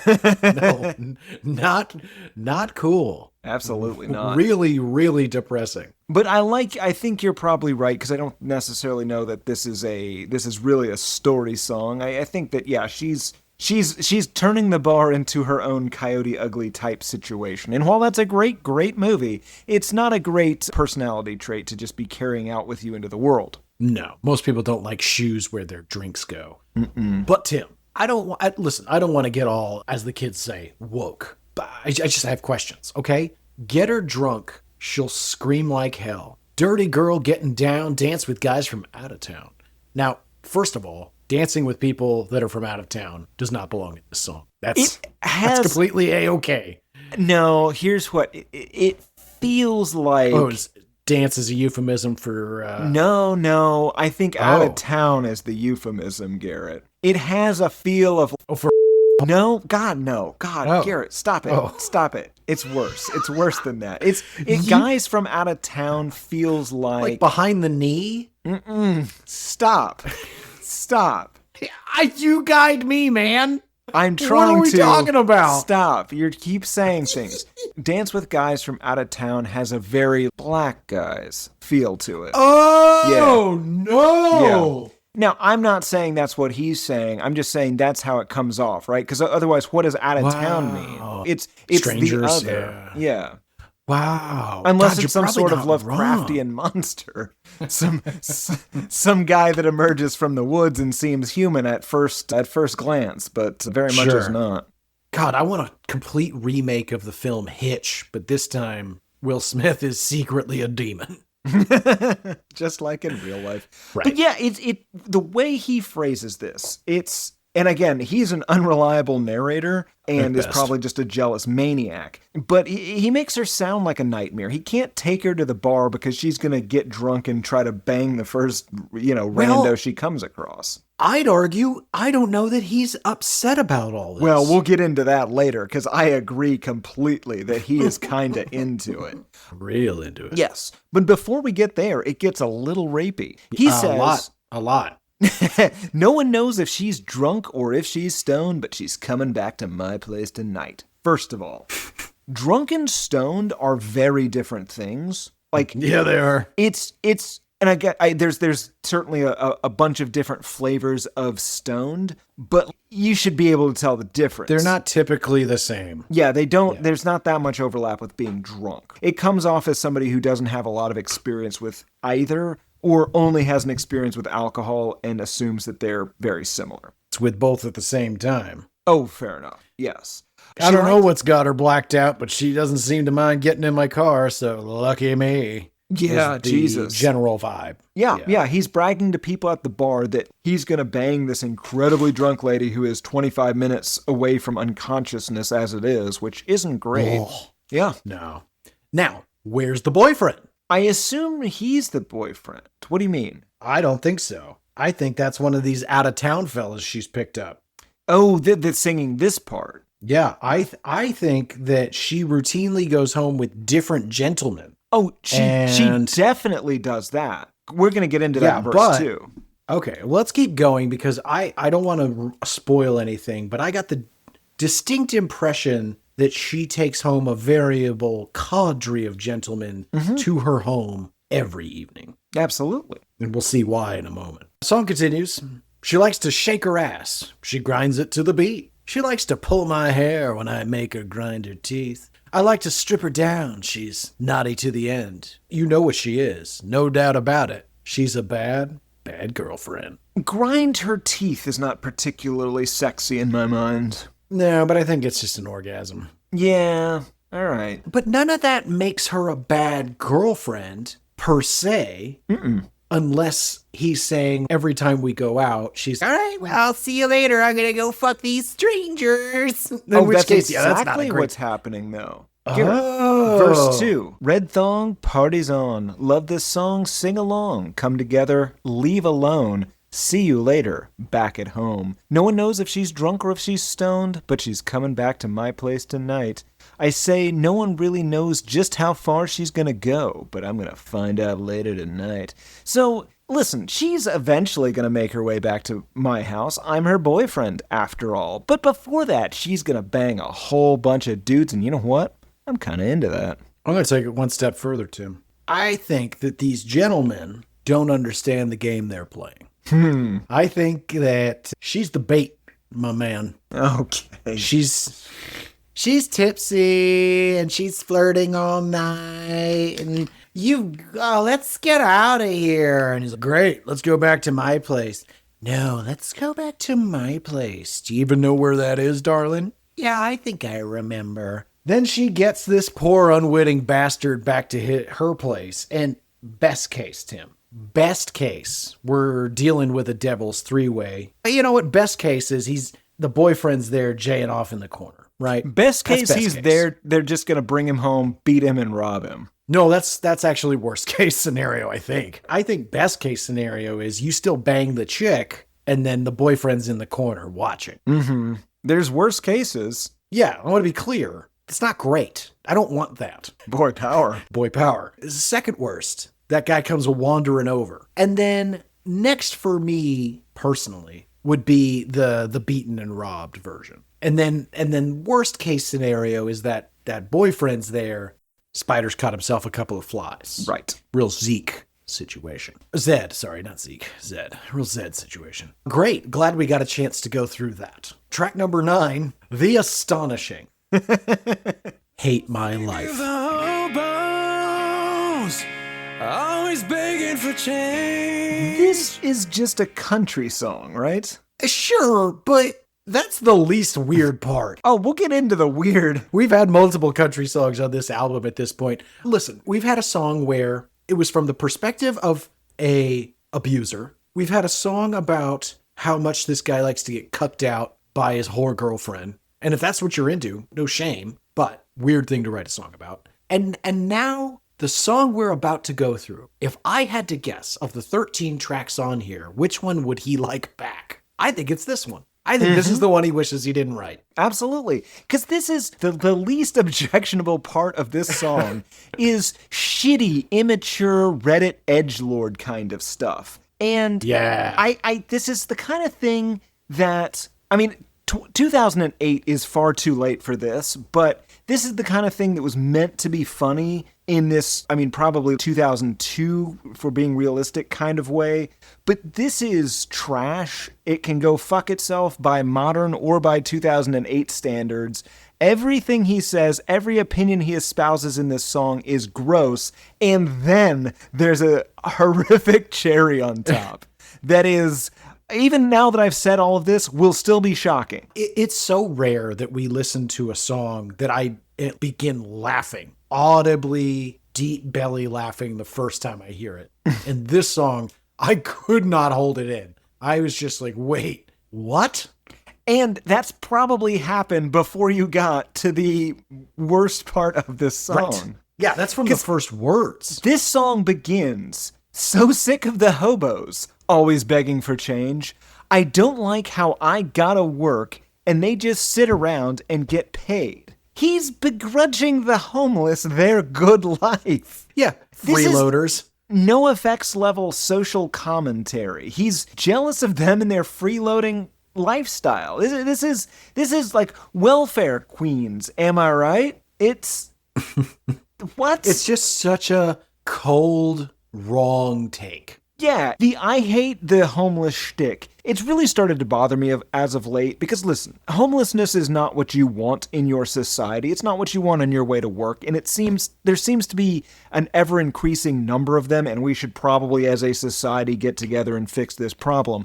But getting mad at them or hating them, there's a myriad of reasons for it, and all of which you should not say, I fucking hate the homeless people. Yeah. To quote somebody, you can't take the effect and make it the cause. Mm-hmm. That's absolutely true. Which is exactly what getting mad at the homeless is. It's just, what you think any of them really want to be there? And sure, 5% of them do. Mm-hmm. And that's mostly because they're truly insane. And good on you. There is a very small percentage of people that are just like, listen, I'm not going to live by society's rules. I would rather live on the street than have to. I want to do heroin. I want to do heroin at 2 p.m. on a Tuesday. Yeah, I want to eat rats. I want to do heroin. I want to wear pants on my arms, and I don't want to pay taxes. Mm-hmm. Leave me be. I mean, right, I want three of those guy, things. leave him be. Yeah. Wait, what? I want 3 of those things. I stand by it. The song continues, Garrett. I hate all the people who can't drive their cars. Bitch, you better get out of the way before I start falling apart. And Garrett, what is this? Is like listening to Sam Tripoli comedy in 2026 right? This is a guy, you're claiming to be like edgy and a champion of free speech because you're using slurs, but you're really just complaining about Asian drivers like it's 1992. That did happen. This just sucks. This sucks, and these guys just suck, Garrett. And the faux earnestness of the acoustic music just makes this all fucking worse. Yeah, it doesn't improve things. And then we get to the most cliched, but probably the most relatable verse of the song. He's listing several things he hates, and he gets to something that a lot of people don't love. He says, I hate my job, all of my rich friends. I hate everybody to the bitter end. Nothing turns out right. There's no end in sight. I hate my life. I know how you could fix this problem, sir. Yikes. Get new friends. Anyway, so what's awesome is, up to this point, he's listed a bunch of reasons I would not be his friend. And then he has the audacity to ask this. How come I never get laid? Nice guys always lose, which is never a good sign. Ladies, if you're with somebody and you've heard him say nice guys always lose, just that guy sucks. Yeah, if you have somebody that refers to themselves as specifically a nice guy, this is also the sort of person that would refer to themselves as a male feminist on a dating profile. This guy is gonna attempt some stuff that you don't want about your genitals, and or at least get really shitty when you're not immediately into banging him. Into it. Yeah. It will not feel empowered. And then, Tim, he says, how could she have another headache? There's always some kind of excuse. And I have to say, what is this from 1964? What is this trope? It really is. It's like Ray Romano or Tim Allen level comedy. It's my wife has a headache and won't bang me. It just and that's the thing. You actually skipped a thing because earlier in this song you have I hate how my wife is always up my ass. She just wants to buy brand new things, but I don't have the cash. Women be shopping. Yeah, women be shopping. Take my wife, please. Yeah, this entire thing was written while watching an episode of Married with Children. All right, so Al Bundy does not like purchasing things for his no-good wife. She's up his ass for things they can't afford. Yes, my job at the shoe store is driving me crazy. Excuse me, the ladies' shoe store. That entire show was really stupid, and I watched almost every episode. God damn, I don't think I would enjoy working at a ladies' shoe store. Probably not. But that would be you tough. enjoy working any kind of retail anymore? That's fair. God, yeah. And because, I know, you... Not only, I mean, first of all, to have to be subservient in your job to a lady. I get it. I understand exactly what you're saying. Wait. Boy power. Boy power. Just wait a minute. God damn it, dude. Everyone knows these are jokes, right? Okay, we are procrastinating because what comes next it's a shocking turn. Okay, before we read it. At this point in the song, I was earnestly expecting the big comedic turn. He lists all the things that he hates, but at the end comes the zinger. But as long as I got my cold beer and my dog Pete, then life's pretty all right. But but I just say fuck it and have a good time. Some counterbalance to this list of grievances from a bad episode of King of Queens. But that is not what happens. I don't want to read the next part. God damn it. All right. Here's the frankly shocking turn. Verse 3, his words, not mine. To be clear, do not clip this. We want clean audio on this, Gino. Oh, no, we really don't. He says, I hate that I can't tell when a girl's underage. I tell her she's a nice piece of ass, then her daddy punches me in the face. This What? My job Dog sucks. whistle? My wife isn't super into me anymore. That's annoying. I feel inadequate compared to my friends. Traffic sucks. There are too many homeless people around. Occasionally I bang a child and get beaten up by her father. One of these things is not like the others. No, it really isn't. Ugh. One of them feels, it's great that the whole song, I'm like, God, what are these ridiculous, tired references and old tropes to things, and then careful what you wish for, Sonny. Out of nowhere, he's like, don't you just hate it when you hit on children? Wait, what? Yeah. All of these things are problems that I have, and also I might be a bit of a pedo. Okay. Yeah. Grievances. All right. He's listed all of these grievances, and so the natural question is, what's the big solution? How do you deal with all of this, you weirdo? And it is disappointing. Well, I honestly thought it was even worse than that, because I felt like he's trying to make this into an anthem, right? Like, we're all in this together. We all feel this same way. We all have these exact same 6 issues. Because he none tries less.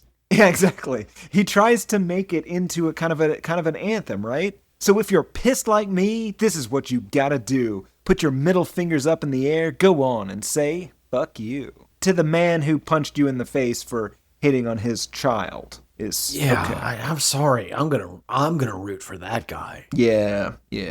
Not you, because pedophile. God. He's 30 when he wrote this. 33. So that means that this line is about him hitting on somebody who is at the very best 16 years younger than he is. Yeah. At the very best. Yeah. I've been 33. I've been 23. The difference between 17, 16 really, and 23 is pretty massive. The difference between 16 and 33 or 17 and 33, like, there's no doubt it would never even dawn on you to be like, wow, those children are very loud and irritating. Yep. It should. Like, that should be the case. But sometimes people can't tell. Jesus. All right, we're almost done. Track number 10, Little Smirk. Don't wanna leave you now, never, 'cause we're perfect together. Never wanna be apart. Man, these last few, they're not the high point, but let's get into it. So this song musically feels a lot like Rock and Roll Night on American Idol. The music is fine, but it's a little too overproduced, a little too derivative, and honestly at this point in the album, it's starting to piss me off. Yeah, it's a little weird though, because you also have that church organ in this one. Oh yeah, for sure. He's raspy, he's playing the organ. If heaven is a place where the angels go, well then I've got a story to tell. If heaven is a place where the angels go, then I guess you're going straight to hell. So it's just a song about a devilish woman. Mm-hmm. A bitch in his parlance. Yes. Don't want to leave you now or never, 'cause we're perfect together. Never want to be apart. Dared to take on the simple life. So he's settled down with her. He's happy. He doesn't ever want to be apart again. But unfortunately, trouble is a brewing. There was trouble for us when I came home early. Never would expect to see this. It's fair to say that I could not believe my eyes. You cracked a smile, but had nothing to say, so I made a list of how you're gonna pay. Well, that's a weird thing to do. It's a weird reaction, yes. Now, if you want to not have yet another song about a breakup for no apparent reason, well, not no apparent reason, she was cheating on him mockingly. What if, Tim, this is, and I mean it, the most elaborate role-playing you've ever heard of? So step 1 is she cheats on him and gets caught because she enjoys being caught cheating and he enjoys catching people cheating on him. All right. So then he makes a list, which is an insane thing to do. He says, I locked you out, left you naked in the front yard, burned all your clothes, having nothing can be really hard. Now I'm on the run. I'll do it all again. So catch me if you can, 'cause I took your car with your baby in the backseat. Wrecked your credit card. Now you're in debt to a deadbeat. Baby, now you know how much it hurts when I caught you in the act wearing nothing but a little smirk. Now, it sounds as though he freaked out, kicked her out, stole her car and her child, and went on the run. But what you don't understand, Tim, is she gets off on having her life ruined. He's rock hard ruining her life and going on the run. It's all part of the dance. So are they ever actually banging one another? Are they ever even in the same room, or are they just separate and getting off on this? I'm not sure where they climax. Possibly in a series of court-ordered arbitration sessions 4 to 6 years later. It's unclear. Interesting. So Yeah. here was my theory, because I read into this baby in the back seat bit a bit and thought, whose baby did he kidnap exactly? Because he specifically says, not our baby. your baby. Just say her baby, yeah. So what I was thinking is, listen, he dated this woman a decade ago. She broke his heart, and he's been mad about it ever since. He hasn't dated a single person since then, and he's just been stewing about it. He still has a key to her apartment, and occasionally he wanders in and just rummages around through her stuff like you do. And one day he makes the mistake. She's there. She's having sex with her husband, who she's been married to at this point for 8 years and has children with. She's terrified. She can only stare at him and be like, that's the grin. And the rest of this is his insane revenge because he's interpreting this, you're cheating on me, when really she hasn't seen him in a decade. And so he steals her car with her baby and goes on the run, etc. That's fun. I really like that. I'll even go one up with you. What if she left, much like in some of the earlier songs we read about, like just left, right? He's gone. She leaves while he's gone, comes home one day, everything's been moved out. He's so fucked up about it, he doesn't interpret that as a breakup. So he's been searching fucking Bruce Banner style across the country trying to find his long lost love, assuming she's been taken. And so he finally finds her. I found you, Janine. And she's, oh, hey, Tim. Well, let's not name him Tim. Well, it's a good name for this Tyler. situation. Timler. No. That's a stupid name, Tim, but we'll go with it. Okay, so the Timler comes in, freaks out. He's, who is this guy? And you took my baby away? And she's, that's not your baby. And so before she could even get her fucking panties on, he's out the front door throwing that poor child in its car seat in the back of the Explorer, and away we go. Love it, Tim. I love it. Yes. Now, the other thing that really caught me with this song is, now I feel better, but it's hard to forget. I never think of looking back, because time has no meaning when you're free. This is what you get. Karma, bitch. And that's not sung. The karma bitch part is not sung in any way. It's said, it's spat with some real venom behind it, as if it was recorded at a completely different time and almost sampled into this. And it's unsettling. The only logical conclusion is that this man stole a baby. Yes, that's karma. You cheat on me with your current husband, I'm stealing your baby. My baby! Great stuff. Track number 11, End of the Song. At the end, say goodbye to all your... This can only be about one thing, right? Maybe. I'm scared to say. It's very innocuous. I think it's a song about leaving camp. It's just a song about going home from camp. Yeah. Summer's ending. It's about having to go back to school or something. Again, they're 33. Yeah. It almost sounds like a Smash Mouth song. It's really bad. Yeah. In all honesty, these last 3 songs on this are a real fucking letdown. Yeah. I mean, let's skip 11. It's literally about summer coming to an end and not getting to see your friends until next year. So, take one last look before it passes you by. Track number 12, Wait for Me.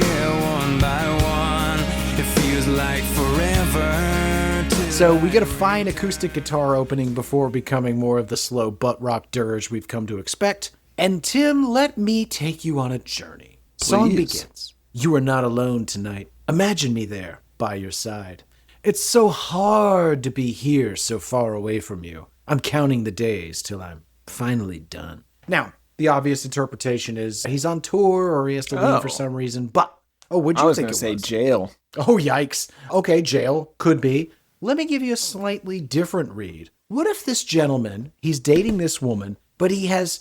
At first I thought he just took sex very seriously and wasn't ready to give her his flower. But as I read more of the song lyrics, I think that this guy suffers from severe intimacy anxiety, or as you like to call them, slow sexers, or sixth-date Darrens, or victims of cry boners, or as I like to call them, Tim, I assume.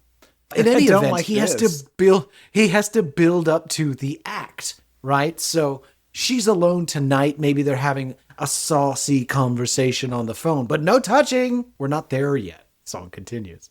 But it helps me on those lonely nights. It's that one thing that keeps me alive. Knowing that you wait for me ever so patiently. He's not a virgin. It's not religious. He just needs time, Tim, to be comfortable with her. Yeah, I get it. And I also want to say, knowing that you wait for me ever so patiently, suspicious. Just suspicious wordage. Ever so patiently. Song continues. Because it's the sound of your voice that brings me home. It's never been easy to say, but it's easier when I've gone away. So has a hard time talking about sexy stuff, but then he's on the phone. He doesn't have to look her in the face at first, so he can talk about what they're going to do and slowly build up to the physical contact. Yeah, I mean, as one should or would have to. I get it. Yeah. Interesting. Yeah, you're everything I've ever dreamed of having, and it's everything I need from you, just knowing that you wait for me ever so patiently. And then it's more wait for me's and the song is mostly over, but I like to think about a guy that's so scared of sex that he has to slowly work his way into it. Yeah. I could see that actually driving somebody crazy and being like, I'm going to fuck this person. It's going to I'm too invested. Sunk cost fallacy. Maybe that's how you get it. I don't know, maybe. You just gotta play hard to get until it real drives six the person date Darren. insane. Okay, yeah. Listeners, write in hatePodMail@gmail.com. What is the appropriate date number for intercourse? It's 3, right? Still 3? Mm-hmm. 3 to 5. 6 is ridiculous. I mean, unless there are interim sexual steps, right? Oh, sure. Or unless you've been have a war injury or something. Oh, sure. You're not getting out the stoma just for oh, God. hand stuff. All right, moving on. Track number 13, the boring sacrifice. See it clearly, why you feel me, why you gotta bring me down. We're back to hostility, anger, and defensiveness. This is a little bit of a wider target. It sounds like his whole family, really everyone in his life, is really a huge asshole. And if everyone you know is an asshole, etc., etc. Right. It's a musical change-up, right? A slow 70s rock groove, but then the singer kind of rap sings over it, and I am not into it. Yes, basically. But again, yeah, it's just airing of grievances, right?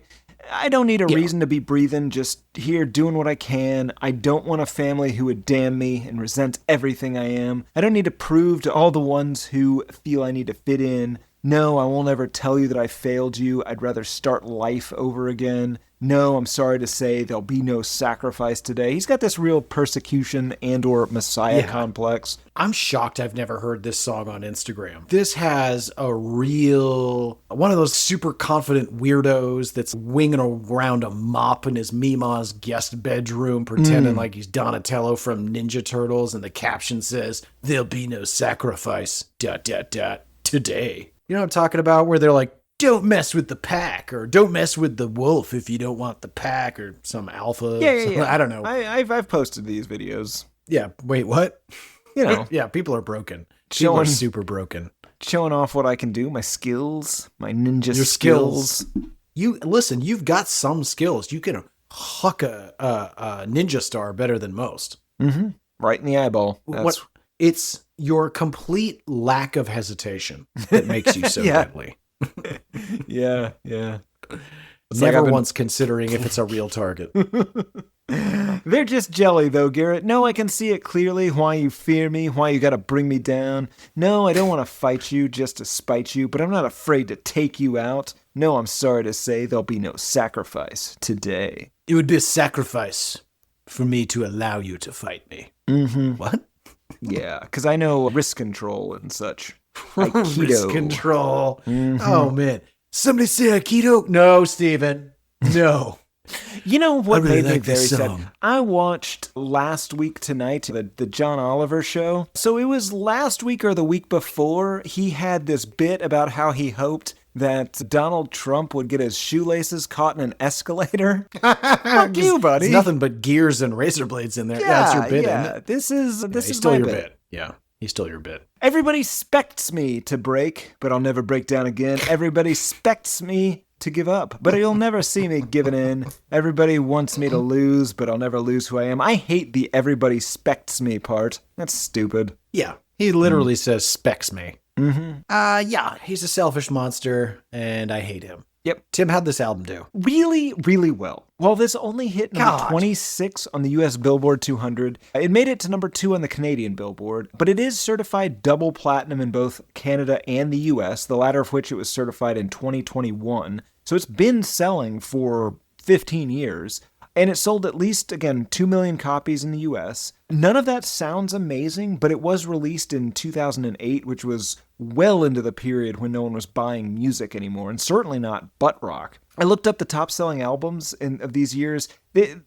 Lil Wayne, Coldplay, Viva La whatever, Tay-Tay's Fearless, Other Tay-Tay, Kid Rock, Black Eyed Peas, Kings of Leon, Lady Gaga, Hannah Montana, Marshall, Bruce Mathers, Michael Jackson right after he died, et al. There's no reason that this should have sold anything. No, it should not have crossed over into the Taylor Swift era. No, absolutely not. More surprising, though, Bad Girlfriend sold 3 million copies as a single. Not meant to be. Oh my God. 2 million copies. Hate My Life, 1 million copies. All or Nothing, 500,000 copies. I couldn't get numbers on the other 5 singles that they released, but it's safe to say this thing made a shit ton of money for these idiots. God, we were not focused on the right thing in 2008. I would have happily taken advantage of this. I would have started a Canadian butt rock band, is what I'm saying. Yeah, or at least started this podcast making fun of them. We wouldn't have had any place to host it for a couple of years, but man, once we did, we'd have been ready. Tim, what did people think of it? Well, there are 809 total reviews on Amazon for this somehow. 4.7 out of 5 stars on average, 83% 5-star, 1% 1-star. I've got a wide variety here. Jana Price from 2009, her review is entitled I Love Theory. This is such a great album. The lyrics are catchy and clever. The vocals are alternatively growly and melodic, depending on the subject matter and mood of any given song. I love this band because they have this uncanny way of putting common human experiences so eloquently into words. Just about everyone can relate to the pleasure and pain of love and loss. These guys are haunted by the memory of lost loves and have been on both the giving and receiving end of the pain. The hard-rocking facade nicely packages the wisdom and sad beauty of the experiences they describe so aptly. 5 out of 5 stars, no to all of that. Yeah, Tim, have we become just jaded? Nope. This is stupid. Okay. This is bad. Okay. Good. Wrinkled Radical from 2013. My favorite CD to this day. This is my 4th copy. My grandson and daughter have taken previous copies. Now I have an extra hidden in case the one I listen to regularly, quote-unquote, disappears. The TOD, quote-unquote, Theory of a Deadman, CD is also just as good as this one. I can't wear it out. I never get tired of it. 5 out of 5 stars. Sir, they are throwing those in the garbage. Yeah, they will pay you to take them. Janine Gudowitz from 2017. Bad Girlfriend, play it loud. 5 out of 5 stars. I hate you. Andy from 2018. Music for My Son. 4 out of 5 stars. What an odd coupling. My son loves this. I'm indifferent. 4 stars. Watch out for your son. Your son might shoot up a school. My son likes this, but he's recently gotten into building those little ships in bottles, and I don't love that. So I'm trying to get him more into the two are related. Theory of a Deadman and less into ships and bottles. I get it. He's so into ships and bottles and trains, so I'm trying to get him into misogyny and poor decision making. Yeah, and probably homophobia. And Canada. Steve Grawl, he titled his review from 2015, Not as Special as I'd Hoped. Nephew of Dave Grohl. Not as special as I'd hoped. Purchased this mainly for the videos, and I am disappointed to say the least.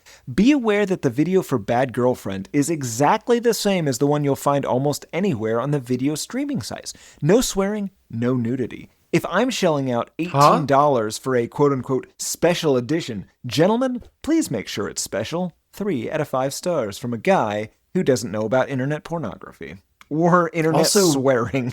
Wait, was it an $18 album or an $18 music video? The special, the 2015, CD, DVD? You could buy the enhanced CD or whatever, something. Okay. One more, Garrett. This is by somebody I can only assume is you, G-Bone, from 2016.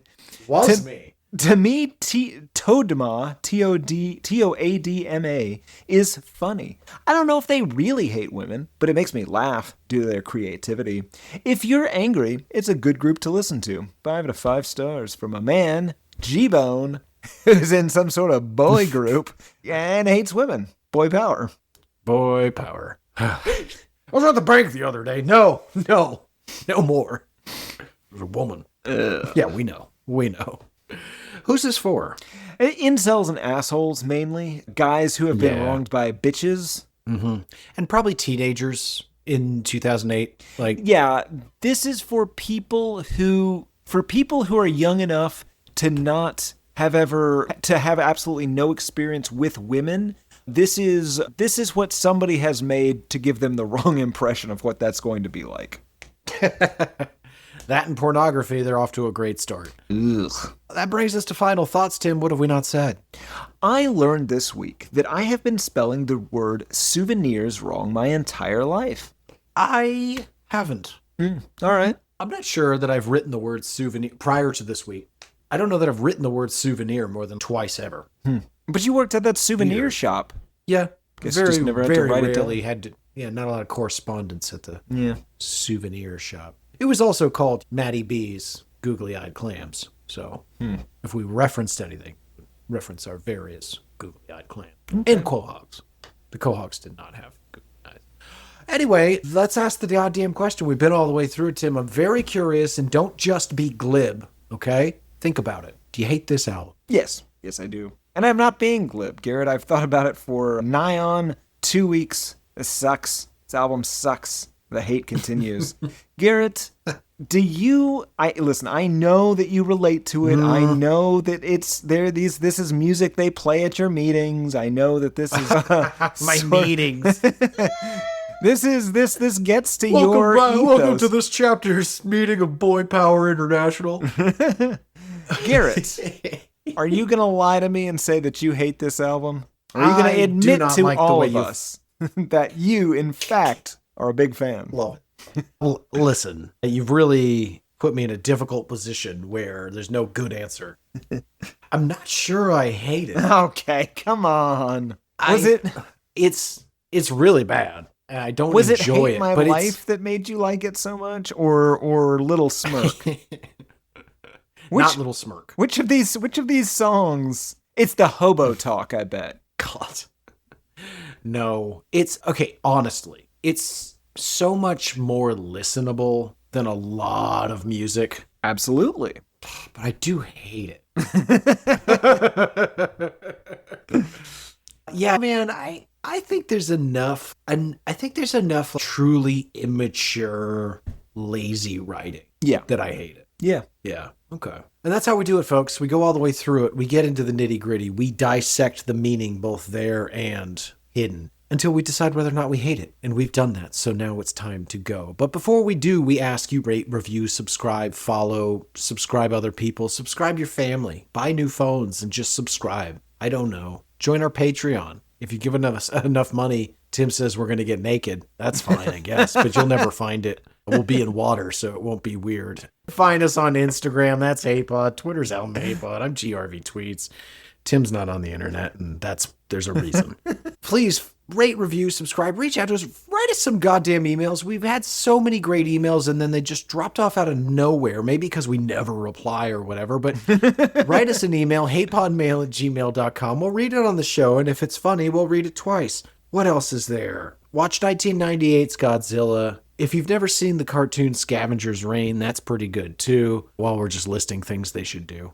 But join us next week when we'll be discussing a single that we're not going to tell you about until, well, we put it on Instagram, and then you'll see it. But until then, I've been one of your hosts, Garrett Harvey. I have been the other, Timothy P. Richardson. And on June 9th, 2026, today, Garrett P. Harvey said, There's cowboys running through my dreams. Nothing's quite the way it seems. I joined the Navy, got kicked out in a week. My facial features aren't distinct. Try to find some meaning in these songs. The genius is a genius, got it wrong. No, it's a lobster murder sex thing. It's the bleaching of the rear. Full assault on both your ears. The riffs are too repetitive. The lyrics make no sense. All the songs are B-sides.